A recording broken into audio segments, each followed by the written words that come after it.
Well, good evening, Renota Church. I hope you're having a great Holy Week. For those of you who joined us throughout this week as we have spent every evening together walking through the last moments of Jesus' life, we're thankful for you.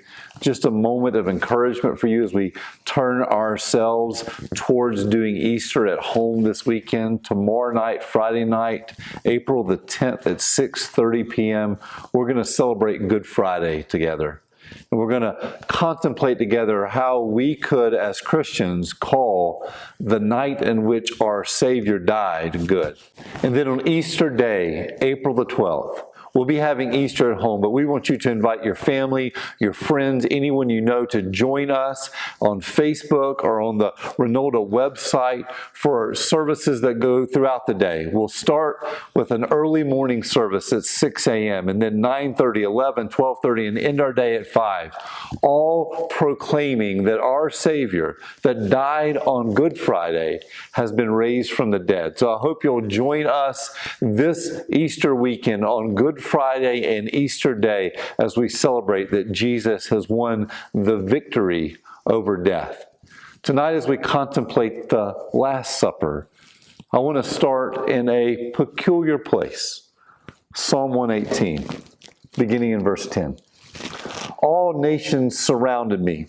In the name of the Lord, I cut them off. They surrounded me on every side. In the name of the Lord, I cut them off.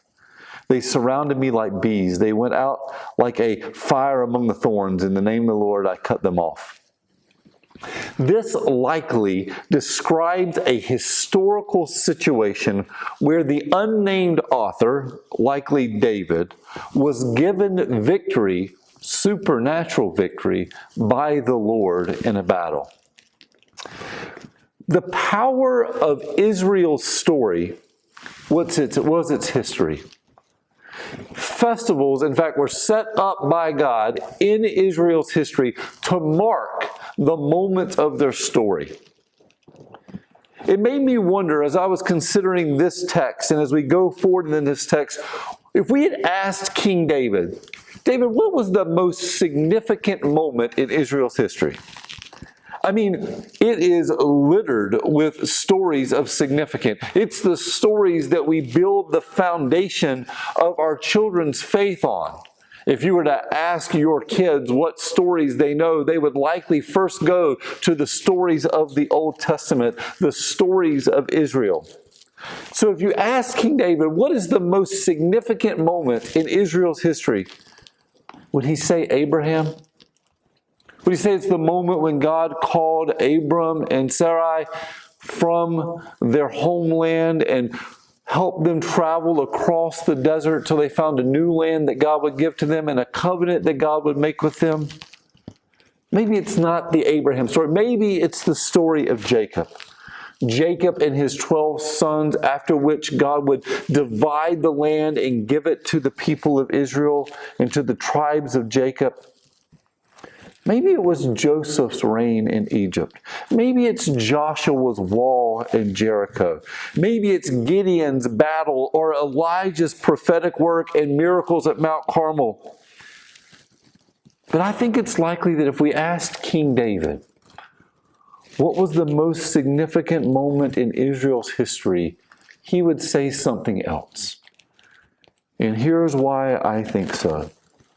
Psalm 118 continues, "The Lord is my strength and my song. He has become my salvation. Glad songs of salvation are in the tents of the righteous." If I'm being completely transparent, short of a read through the Bible schedule, I don't know that I've ever studied Psalm 118. But when I came to verses 14 and 15, I realized that those verses sounded familiar. Do they to you? It's not the first time we've heard, "The Lord is my strength and my song. He has become my salvation. Glad songs of salvation are in the tents of the righteous." That is a quote from Exodus 15. In Exodus chapter 13 and 14, the Israelites have fled captivity and are crossing the Red Sea. And in Exodus 15, they are on the other side. Their redemption is nigh. And we find the song of Moses. David could have recounted any of the first 5 books of the Old Testament, any of the Pentateuch, as he set apart this moment in Israel's history. This unnamed author, likely King David, is marking God's supernatural intervention in Israel's history, and he goes back to the sea. This is the most important moment in Israel's history. It was God's redemption of Israel out of Egypt. His preservation of a remnant of people for his name. Exodus 20 has Moses receiving the 10 Commandments. In what we call the preamble to the 10 Commandments, we read this: I am the Lord your God, who? David had a moment in Psalm 118, and God has a moment here in Exodus 20 when he's giving the 10 Commandments to the Israelites to mark that moment. He could have said anything. He could have said, I'm the Lord your God who made a covenant with Abraham. I'm the Lord your God who saved you from the flood. I'm the Lord your God who gave you the land of your father Jacob. But instead, God says, I'm the Lord your God who led you out of Egypt. When the Israelites wanted to remember God's faithfulness to them, they went back to the sea. On October the 31st, 1517, it was not only considered a crime against the church, but also a crime against the state of Germany, when Martin Luther walked to the center of the city of Wittenberg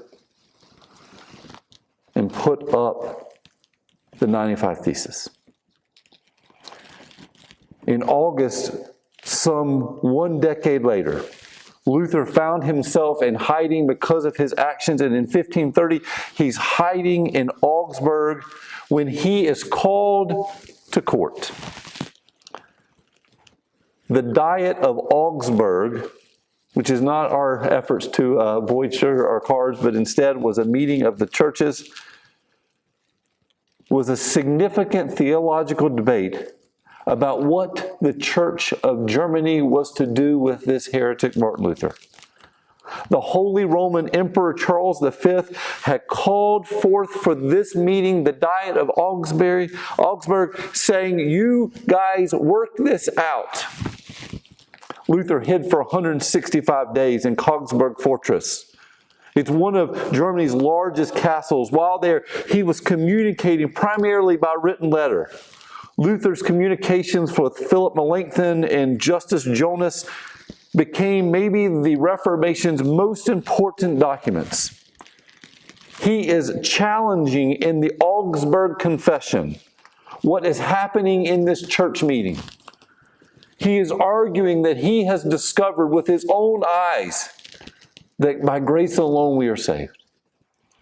And it is a threat to the church, it is a threat to the state, and there is out an edict on his life. Finally, his friend Philip Melanchthon says, you've got to quit writing these letters or they're going to put you to death. And in the midst of that crisis, Martin Luther quotes Psalm 118. I shall not die, but I shall live and recount the deeds of the Lord. Psalm 118 had been the text of comfort for Moses when they crossed the Red Sea, for David when he won a victorious battle, and for Luther when he hid in the castle. The psalmist continues in verse 19, open to me the gates of righteousness that I may enter through them and give thanks to the Lord. This is the gate of the Lord, it continues, the righteous shall enter through it. I thank you that you have answered me and have become my salvation. The stone that the builders rejected has become the cornerstone. This is the Lord's doing. It is marvelous in our own eyes. This is the day that the Lord has made. Let us rejoice and be glad in it. That portion of Psalm 118 is rich with text that is quoted in the New Testament. It's not only familiar to us, it would also have been familiar to Jesus. Remember, it was the stories of Israel's freedom and their deliverance that marked their people. Israel's story cannot be told without God's deliverance of them.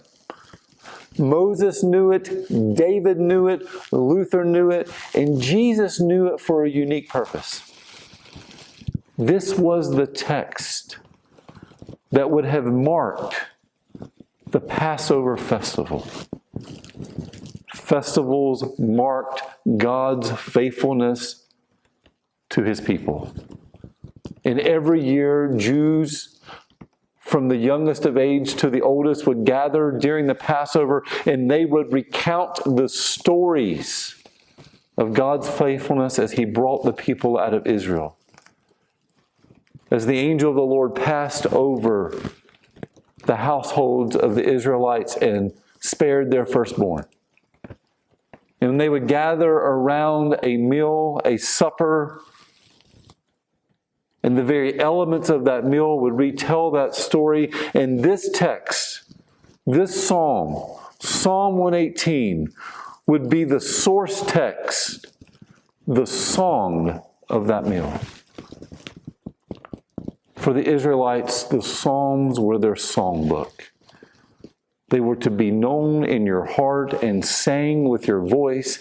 And as Israelite families over the generations gathered around tables to celebrate the Passover meal, they would celebrate it with Psalm 118, which begins by recounting God's faithfulness all the way back at Moses, and ends with the promise that God would open up the gates of righteousness. It was the song of supper, and it was the song of the Last Supper. How could Jesus, after decades and decades of singing this song over the Passover meal, like a good Israelite would, knowing what was coming the next day, how could Jesus sing this song? How could He sing this song that ended, "This is the day that the Lord has made. Let us be glad and rejoice in it"?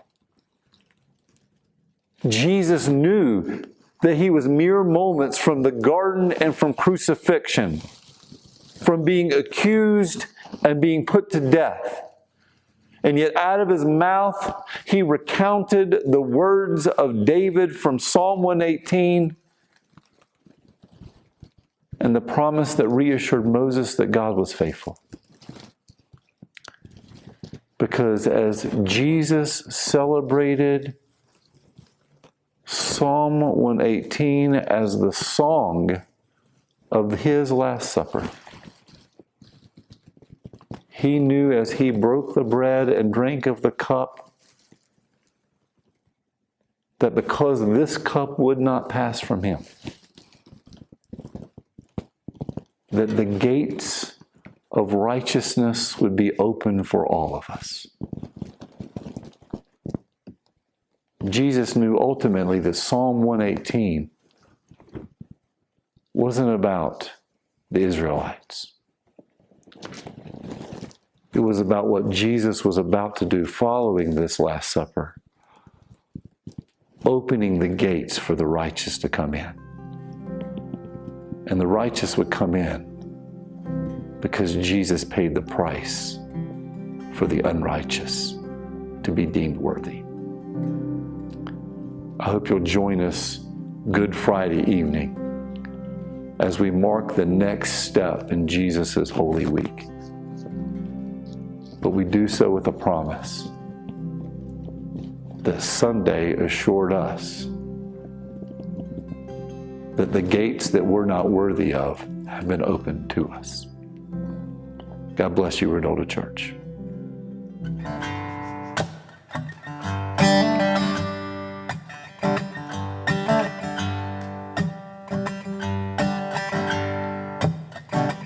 I will feast at the table of the Lord. table of the Lord. And I won't hunger anymore at his table. 'Cause I will feast at the table of the Lord. I will feast at the table of the Lord. And I won't hunger anymore at his table. Come all ye weary, come and find.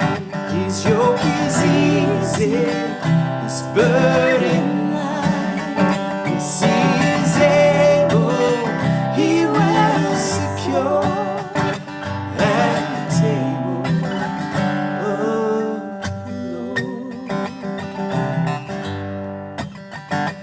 There is peace at the table of the Lord. There is peace at the table of the Lord. I won't worry anymore at his table. 'Cause there is healing at the table of the Lord. There is healing at the table of the Lord. And I won't suffer anymore at his table. Come all ye weary, come and find. His yoke is easy, his burden light. Yes, he is able, he will secure at the table of the Lord.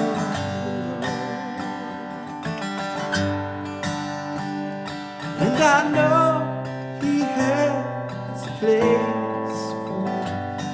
What joy shall fill my heart with the saints around the mercy seat of God. Come all ye weary, come and find.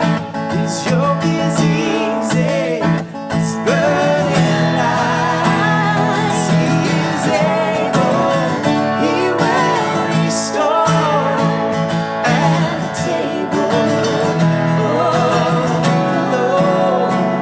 At the table of the Lord.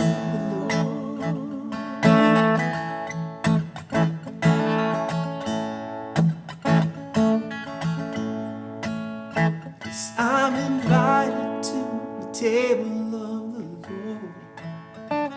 I'm invited to